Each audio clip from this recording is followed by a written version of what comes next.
Hi, and welcome to Giving Back, a show that introduces Nantucket nonprofit leaders to the island community.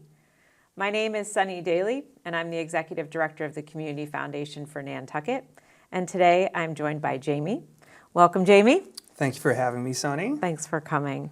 I love to have my guests introduce themselves so I don't end up putting any words in your mouth. So could you tell us a little bit about yourself and the organization you're here representing? Absolutely. My name is Jamie Foster. I am the CEO of Nantucket Boys and Girls Club. I've been honored to be a part of that organization for almost 19 years now. So I've seen a lot of growth and changes at the club thanks to the help in the community.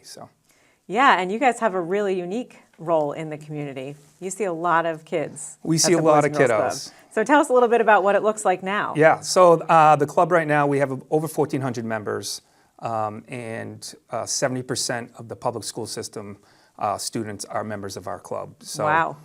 We see a lot of kids. We average about 350 kids a day. And what's the age group that you work with? So primarily our club is first grade all the way until senior in high school. But just as this December, we opened a preschool. So we have a 2.9 now to 5-year-old.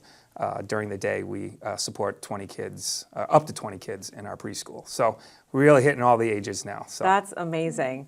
So you said 1,400 kids? Over 1,400 members, yep. So that's, primarily during the weekday, we see the elementary, intermediate, and middle school. But on the weekends, we stay open for high school students only. And on Friday and Saturday nights, we're open until 10:30 at night. And we'll see about 120 kids those nights come into the club. That's phenomenal. To think about all those kids and all those different needs going through that building. And I'm sure that's not the way it started, right? It is not. Yeah, I mean, when I started back in the day, would probably average 100 kids a day, 120. The facility was really kind of worn down at that point, and just wasn't what the community needed at that moment. And lucky for us that some of the trustees really got behind and supported the renovation expansion of the building in 2015.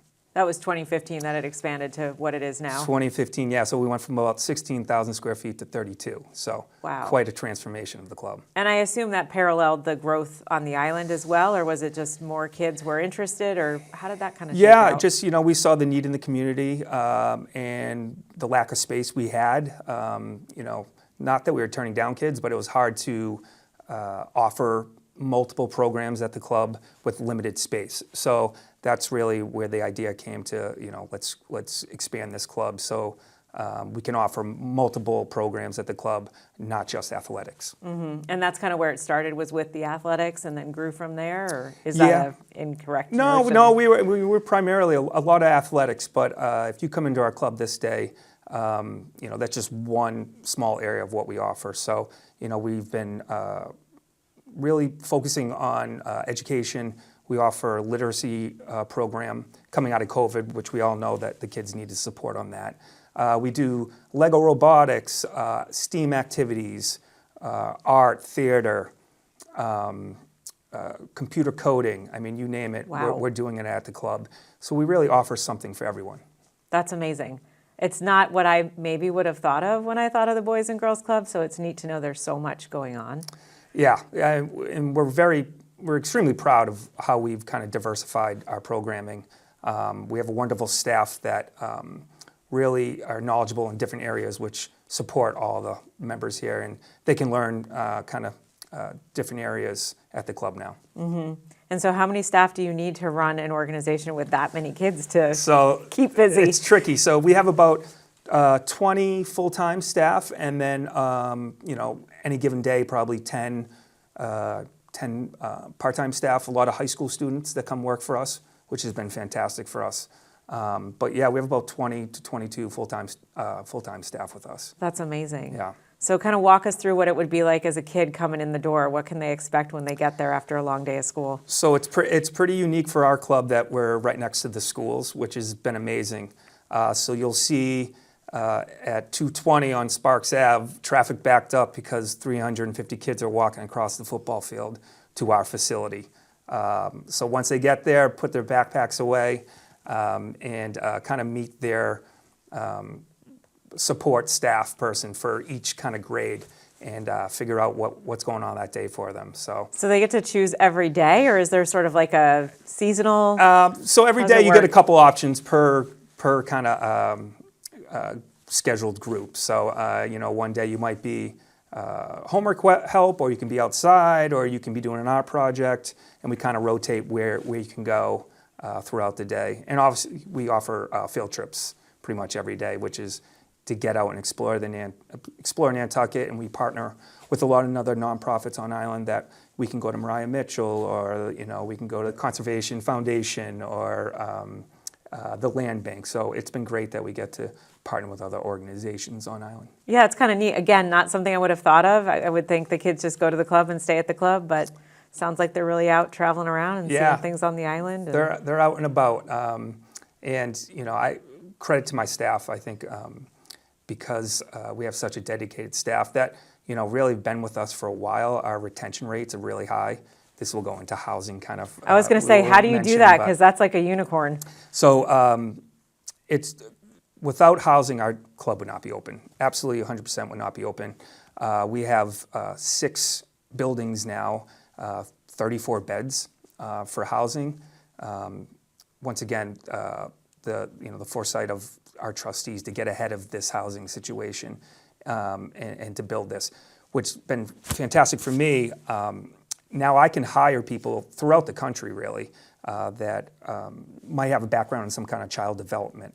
So I can be pretty selective on who we hire. With that, now you look at our programming. So my staff are highly educated. The retention rate of our staff went from about 1.4 years to now over 5. That's amazing. So with children, you have to build trust, and they have to believe in the staff that are there. And if you have a revolving door, that doesn't happen. So what we've seen is the retention rate has gone up. Our programming numbers have gone up because kids really buy into the programs and buy into our staff. So it's really increased everything at our club. The programming has been fantastic. The retention of kids and staff have been fantastic. I can't say enough about what housing has done for our club. Yeah, that's amazing, because again, you wouldn't think about Boys and Girls Club and housing kind of hand in hand, but... Fun fact, we're the first club, Boys and Girls Club in the country that offered housing. Really? So over 5,000 clubs, and we're the very first one. So wow. Yeah. Kudos to you and your trustees for making that jump. That must have been a big... Yeah, Nantucket's a special place for that, and it wouldn't have happened without the trustees, the year-round and seasonal community that really helped us out and bought in. And those kids, I mean, I've been there in that traffic jam at 220. Yeah. There's a gang of them going together. Yeah. It just looks like so much fun. It's an incredible, feeling when you see them cross the street, running into the club, wanting to be there and high-fiving the staff. And, a lot of the parents here, working parents that have to work multiple jobs to live on Nantucket.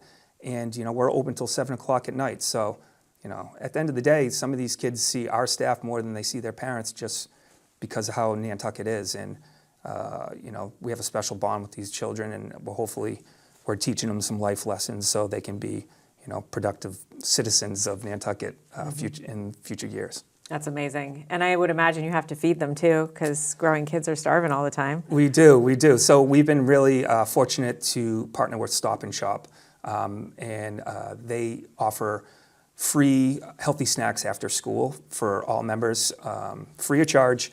So any kid that's hungry can get an apple or a banana or some goldfish. But it's been a great partnership with Stop and Shop. We're really thankful that they saw the need in the community and they stepped up. You said the kids are there sometimes till 7 o'clock at night, huh? Yeah, we're open till 7 o'clock at night amazing. now, and then on the weekends till 10:30, and we're open on Saturdays, so 6 days a week. So that club is constantly going. And even when we do close at 7 o'clock, which I'm also really proud about, we open the gymnasium for the community. So, there's adult basketball, there's adult volleyball, there's adult soccer. So literally that club is open at all hours. It's probably 8 a.m. until 11 o'clock at night. There's something going on in there. So that's amazing. I kind of had no idea about the adult component at night. I had heard about it, but I'm not a soccer player, Yeah. so that's really neat. What a community resource. Yeah, and then we also, the Salt Marsh Senior Center, in the winter, Tuesdays and Thursdays, they walk the gym in the winter to stay active and Nice. stay out of the cold and ice. So, I consider it kind of a community center also. Yeah, it seems that way from what you're talking about. I mean, all the way from preschool through the Salt Marsh Center. I mean, you're kind of getting all the ages in the We're door. hitting all the ages, yeah. That's So, amazing. So what's next for the Boys and Girls Club? I mean, you guys have done some incredible growing. yeah, the growth has been incredible, but the budget also has been growing. The budget, So, yes. this year it's $4 million to run that club. So it's no easy feat to keep the doors open. We've been lucky enough that we have generous supporters of the club. We're a little scared right now with the climate, and federal funding and that sort of thing. But we'll get through it. But the next thing for our club, now that we opened the preschool, maybe the next five-year lookout would be workforce readiness. So I took care of the little kids with the preschool. Now it's time to take care of some of the older members. So, college isn't for everyone. And on Nantucket, we have a very thriving construction trades scene. And how great would it be to be able to help some of the high school kids that maybe don't want to go to college but want to be a plumber, a HVAC, electrician, radiology, something like that, that we can get them a couple steps ahead before they graduate. So when they come out, they have that basic knowledge and the basic certifications to really go right into a field. That's wonderful. Yeah. No lack of things to do. No. Sounds like you're the right guy to get it done. On to the next thing, yes. So it all takes money to make it work. How do people learn more or donate or get involved? To get involved, we have a couple events. We have a big golf tournament. We have our Tim Russert Summer Groove Gala in August, which is a great event to come and support the club. We also are finishing up our employee housing campaign. And kind of lastly is the next thing for us will be building our endowment and legacy giving. And I'm assuming that all donations are good donations, whether you're a millionaire or not quite there or never going to get there. It doesn't matter. All donations, and there's so many different ways to support the club too. Obviously through donations, but volunteer help is huge for us. If you are a retired engineer and you want to come help us out with the Lego robotics, or if you're, want to help with literacy or homework help, we can always use volunteers at the club. So that's one way to give back. Obviously, donations is a big one. Small or large, it does not matter. If anyone wants to get involved with the legacy or endowment, that's our next big push that really will just keep the doors open at the club. So many ways to give back to the club, and I'm happy to talk to anyone about any way they think they could support us. That's great. And do you want to put your contact info out there or the website where people can find more? Yeah, you can visit our website. It's nantucketbgc.org, or you can email me at jamie@nantucketbgc.org. And our phone number is 508-228-0158. Please reach out. Any questions about the club or any ways you can help us or support, happy to talk to you. And what if people are curious and want to take a tour? Can they do that? Can they arrange that? Yes, you can take tours. We're happy to give you a tour. And we will announce later this spring, we will have tour dates, specific tour dates, open to the community if they want to learn more. But I'm happy to give anyone a tour and really show them what we're all about and all the kids that we support on the island. Yeah, it's great. There is such a breadth of support you offer these kids, everything from sports to life beyond the club and the island and everything in between, that I would really encourage people that haven't been in the club to go check it out. Because when you see those kids just run around high-fiving each other and the staff, I mean, that speaks for itself. So obviously you guys have built a great thing over there. Yeah, when you're in summer traffic on Sparks Ave, instead of sitting there, just pull into the club and come visit, and I'll show you around. But it's a really special place. Couldn't do without the trustees and our staff. And, I think we like to say it's the engine of the island. This community wouldn't run without the Boys and Girls Club, safe space for kids so their parents can work in the community and thrive here and, keep Nantucket the way we all love. So Absolutely true. Well, thanks so much for coming in and talking to us. Thank you, Sunny. You're welcome. I hope you folks have learned a little bit about the Boys and Girls Club, and certainly reach out to Jamie if you have any questions. And like I said, I encourage you to take a tour of the space. It is pretty exciting. Thanks for joining me at Giving Back.